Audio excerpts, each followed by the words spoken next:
మిత్రులారా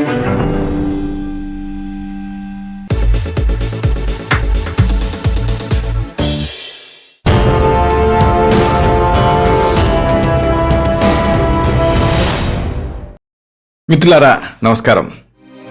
నేను మీ డాక్టర్ చిరుమామిళ్ళ మురళీ మనోహర్. ప్రపంచవ్యాప్తంగా ఉన్న మిమ్మల్ని అందరినీ ఇలాగా ఈ ఛానల్ ద్వారా కలుసుకున్నందుకు చాలా సంతోషంగా ఉంది. మీరు ఎక్సలెంట్గా రెస్పాండ్ అవుతున్నారు. ఈ వీడియోలు మీ సర్కిల్స్తో షేర్ చేసుకుంటున్నారు, ఈ ఛానల్ని సబ్స్క్రైబ్ చేసుకుంటున్నారు, ఈ ప్రోగ్రామ్స్లో బాగా ఇన్వాల్వ్ అవుతున్నారు. సంతోషం. ఇక ఈరోజు మనం ఒక ముఖ్యమైన విషయాన్ని తెలుసుకోబోతున్నాం. ఇదే జలుబు, జ్వరం, దగ్గు సీజనల్గా ఇబ్బంది పెట్టే సమస్యలు ఇవి. వీటి నుంచి మనల్ని మనం ఎలా కాపాడుకోవాలి, ఈ సమస్యలు మన మీద దాడి చేయకుండా ఏం చేయాలి, దీనికి సంబంధించి చక్కని ఇంటి వైద్యం ఏముంది, సూచనలు ఏమిటి, ఈ మొత్తం సమాచారాన్ని తెలుసుకుందాం. సాధారణంగా చిన్నపిల్లలు అలాగే వృద్ధులు ఈ సమస్యలతో బాధపడుతూ ఉంటారు. ఆ మాటకు వస్తే త్రివిధ వయసులు అంటే చిన్నపిల్లలు, మధ్య వయస్కులు, పెద్దవాళ్ళు వీళ్ళందరూ కూడా ఈ జలుబు, దగ్గు, జ్వరం ఇలాంటి సమస్యలతో బాధపడుతూ ఉంటారు. మెయిన్గా ఇలాంటి ఈ సీజన్లో సీజనల్ వేరియేషన్స్ ఉన్నప్పుడు ఒక సీజన్ నుంచి ఇంకొక సీజన్లోకి మనం అడుగు పెట్టేటప్పుడు ఋతుసంధి అంటారు. ఈ ఋతుసంధిలో ఇవన్నీ ఇమ్యూనిటీని దెబ్బతీసి ఈ సమస్యల బారిన పడేలా చేస్తాయి. మరి దీనికి ఏం చేయాలి? చక్కని ఇంటి వైద్యం ఉంది. వీటిని వరుసగా తెలుసుకుందాం. వీటిలో మొదటి చికిత్స. దీనికి మీకు కావాల్సిన పదార్థాలు తులసి అలాగే నీళ్లు. పద్ధతి తెలుసుకుందాం. గుప్పెడు తులసి ఆకుల్ని ఫ్రెష్గా తెచ్చుకోండి. ఒక గ్లాసు నీళ్ళకి వేయండి. పావు గ్లాసు మిగిలే వరకు బాగా మరిగించండి. కషాయ ప్రక్రియ అంటారు దీన్ని. ఈ కషాయంతో పాటు ఆకులను కూడా లోపలికి తినేయండి. దీంతో ఆ దగ్గు, వైరల్ జ్వరాలు ఇలాంటి ఈ సమస్యలు తగ్గుతాయి. మరొక చికిత్స. దీనికి మీకు కావాల్సిన పదార్థాలు యాలకులు, దాల్చిన చెక్క, మిరియాలు, లవంగాలు, తేనె, నీళ్లు. పద్ధతి తెలుసుకుందాం. యాలకులు, దాల్చిన చెక్క, మిరియాలు, లవంగాలు అన్ని ఈక్వల్ ప్రపోర్షన్స్లో తీసుకోండి. కచ్చా పచ్చాగా బరగ్గా పొడి చేసుకొని నిల్వ చేసుకోండి. ఔషధం సిద్ధమైంది. ఎలా వాడాలి?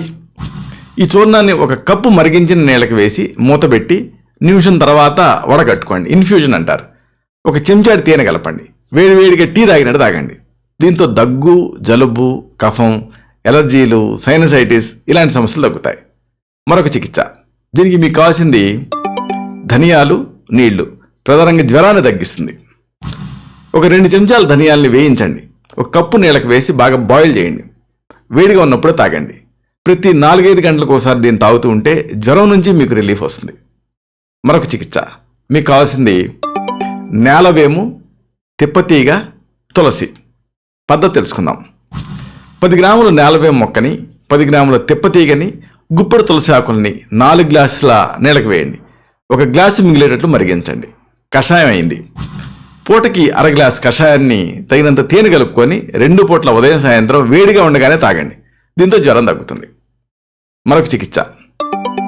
మీకు కావాల్సింది మిరియాలు, నీళ్లు, బెల్లం. పద్ధతి తెలుసుకుందాం. కప్పు నీళ్ళకి 1.5 చెంచాలు మిరియాల పొడిని కలపండి. బాయిల్ చేయండి. నీళ్లు సగం అయిన తర్వాత వడపోసుకొని కొద్దిగా బెల్లం కలుపుకొని వేడివేడిగా తాగితే జలుబు నుంచి రిలీఫ్ వస్తుంది. ఇలాగా ఈ జలుబు, దగ్గును తగ్గించుకోవచ్చు. అయితే కొన్ని సూచనలు, కొన్ని సలహాలు ఉన్నాయి. కాచి చల్లార్చిన మంచినీళ్ళనే తాగుతూ ఉండండి. అలాగే ఇంకొక విషయం, ఆహారాన్ని ఎప్పుడు వేడివేడిగా తీసుకుంటూ ఉండండి. ఇంకొక సూచన, మిగిలిపోయిన ఆ పదార్థాన్ని మళ్ళీ మళ్ళీ వేడి చేసి తినకండి. అలాగే అతి ముఖ్యమైన మరొక పాయింట్, మాంసాహారాన్ని వీలైనంత వరకు మానేయండి. ఇంకొక సలహా, వేడివేడి సూపులు ఎంత ఎక్కువగా తాగితే అంత మంచిది, అరుగుదల బాగుంటుంది. అలాగే చల్లటి పదార్థాలకి దూరంగా ఉండండి. ఈ జాగ్రత్తలు పాటిస్తూ ఇప్పుడు చెప్పుకున్న ఇంటి వైద్యాలు మీరు వాడుకుంటే జలుబు, దగ్గు, జ్వరాలు వీటి నుంచి దూరంగా ఉండొచ్చు. ఇలాంటి మరొక ఆసక్తికరమైన విషయాన్ని తిరిగి ఇదే కార్యక్రమాల పరంపరలో మనం కలుసుకున్నప్పుడు సవివరంగా, సహేతుకంగా, సమగ్రంగా తెలుసుకుందాం. శతం జీవ శరదో వర్ధమానః, శతం హేమంతాన్ శతం వసంతాన్.